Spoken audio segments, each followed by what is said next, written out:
Hi, everybody. This is Heather from Flavorful Tea for company. Thank you for coming back for one of my videos again. And yes, I know it has been a while since I have made a video, and I am sorry for that.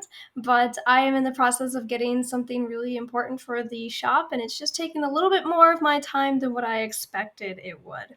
Now, for what that is, I'll tell you at the end, so it's a little bit more of a surprise. But today I wanted to talk about one of our most popular teas, and it is the Blueberry Blast. Now, this is one of my really big bags, my red bag. This is the one that's over a pound. I usually don't sell this retail. I sell it to my wholesale customers, but it's just something there for me to also store. And since I actually just ripped off the top of this, this is now mine. But I wanted to go over each of the ingredients with you to see if this may be a tea that, if you haven't tried it already, that you would like to try. And to clarify, this is not actually a tea. This is something that is made 100% in Wisconsin. It's grown on our farm. We only have a couple of the ingredients where we just don't grow enough of it that we have to get from other farmers in Wisconsin. But once I go through each and every one of these ingredients, you'll understand why. So this is actually what is called a tisane, Tisane. All that means is it literally is tea that is caffeine free, because there is no actual tea in this. If there was the Camellia sinensis plant in this blend, it would have caffeine. Anything that does not have caffeine and is called a tea is not actually a tea. It's actually called a tisane. And I do have other videos about that. If you'd ever be curious to learn more, you can find it on our Facebook page, and you can also find it on one of our later videos also. Now let's get into the actual ingredients of this tea blend. Now this one took me a long time, and it's fairly new because I created it last year in July. So it has been just about a year since I've created this blend, and it's been going over just swimmingly. And if you guys have been with me since the beginning, our most popular tea is called Blue Mango. Now Blue Mango was one of our first 12 teas, or what we would call a tisane, but I'm just going to call it an herbal tea so we don't get confused. It's one of our first 12 teas or herbal teas that we had on our farm, as all of our teas in the beginning were actually something that was not an actual tea. It is actually a tisane. Now, let's get into what makes this different from Blue Mango. Blue Mango is still our number one and most popular tea. It does have mango in it, and it does have lychee in it. It is going to come out a more bluish green color. But this is the solution to that, because I had customers who came up to me and said, I would love to be able to try the Blue Mango, but I'm sensitive to mango, or I don't like the taste of mango. So this was my solution to it. Instead of mango and lychee, like in the Blue Mango, in the Blueberry Blast, it has blueberries and hibiscus. And with hibiscus in the tea blend, it is actually going to give you a natural sour sweet. So you really don't need to have any sugar with this, but if you really choose to have sugar or honey or maple syrup or whatever it is that you put inside of your warm teas or even your cold teas, that is an option that you can use. But just be careful, because if you put a little bit too much in there, you can overpower it. Now let's go through the ingredients to see if this is something that you would like to try. Now, the first and most important thing are these little guys. So this little guy right here, and I have a whole bunch of them. I'll grab another one right here. These are called butterfly pea flowers.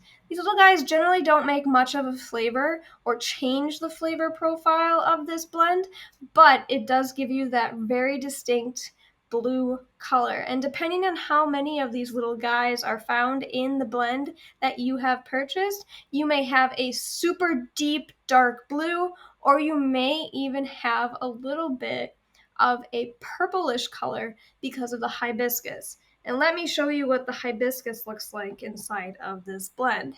Now these are a little bit harder to see, but hibiscus is literally just the flower petals of a flower. And we specifically on the farm grow the red version. So you're going to see a lot of times that we will have red hibiscus flower petals in our tea blends, and also by itself. One of our most popular hibiscus blends is actually hibiscus mint. We are currently out of it right now, but we are in the process of making some more. I'm taking my hibiscus plant that I have in my greenhouse, and I'm starting to process everything including the mint, but the mint is not the issue. I have a ton of mint right now because of all the rain. It's that I just don't have a ton of the hibiscus right now. It's really not the time that the hibiscus is generally ready. So I will have some more hibiscus mint ready if you are curious. Now let's get into some of the more obscure ingredients in this blend. For any of you guys who have never seen rose hips before, these are actually what they look like. So rose hips almost look like the skin of a fruit. I love rose hips. It's generally what I like to use instead of rose petals because some people do have sensitivity to roses. So instead of using those rose petals, I'll use the rose hips, which is more or less like the fruit of that rather than the botanical or flower of that, which can have some people having reactions, especially if you are sensitive to things like chamomile. Now, we also have these wonderful apple pieces. Apples are like one of the best ways for me to be able to infuse some of that really great flavor that comes with most of my blends. Now, I cut these apples into these little square-like pieces, and the reason why I use apples in almost every single one of my blends, not just the herbal teas, but also the caffeinated tea blends, is because a lot of times apples are basically water. They basically will suck in whatever flavor you put them in. So I'll cut up my apples into those little squares. And then immediately after that, I will have whatever flavor that I want to infuse it with basically soak into those apples and then dehydrate it. For this, I actually took blueberries. I boiled them into a soupish paste, and then I threw those apple pieces into that, let it sit for 48 hours, and then I took them out and I dehydrated it that way so that you can get more of a blueberry flavor, which is what I want you guys to be able to taste, hence why it's called Blueberry Blast. Now, what do these blueberries look like inside of this tea? Well, they're actual whole blueberries, and they are going to be a little bit shriveled because they are dehydrated, but they still have their squishiness to them. If you wanted to, you could eat these. I actually do that all the time with this blend. I like to eat these after I'm done blending it because it's rehydrated blueberries and they taste delicious. When it comes to some of the other ingredients, I'm just trying to make sure I didn't forget anything. When it says natural blueberry flavor, that was where I was explaining that I take the blueberries that we grow on our farm. We do have to work with other people because we have not been as successful with growing large amounts of blueberries. So I do work with another farmer in Calumet County. And we take those blueberries and then we turn them into a paste. So we boil them almost like when you make apple jam or plum jam or whatever it is that you make if you can. That's what we do, but then we throw those apple pieces in there. We let it sit for 48 hours so it really soaks in all those juices. And apples are great for that because they really just suck in whatever you throw at it. And then I dehydrate those. So do not think that when it says natural that is any kind of like chemical based thing.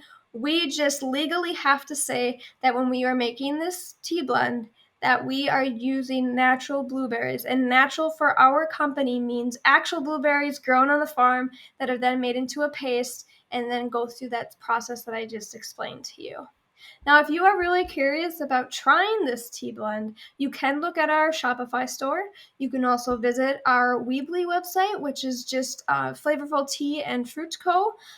You can also find us here on YouTube where you can learn more.